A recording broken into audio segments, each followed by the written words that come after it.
Hey everyone, welcome back to another quick and very interesting tutorial where in this quick tutorial I'm going to show you how you can fix the issue if the trackpad, that means the touchpad of your laptop is not working, especially the Asus laptops.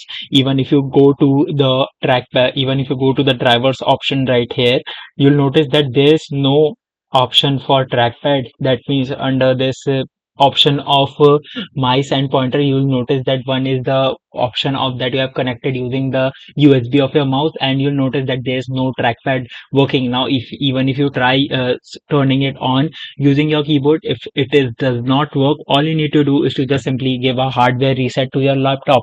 In order to do it, just simply press and hold the power button for 50 seconds. When your laptop is on, your screen will go off in 10 seconds and you still need to hold it until 50 seconds. Once the 50 second is done, just simply turn your laptop again. Now it will scan for all the hardware that are connected to your laptop, and it will again initiate the drivers accordingly, and that will definitely gonna solve your problem. Alright, so that's it for this tutorial. I hope this video will be helpful for you. Make sure to hit the like button and subscribe button for more such helpful and interesting tutorials. See you in the next one. Take care.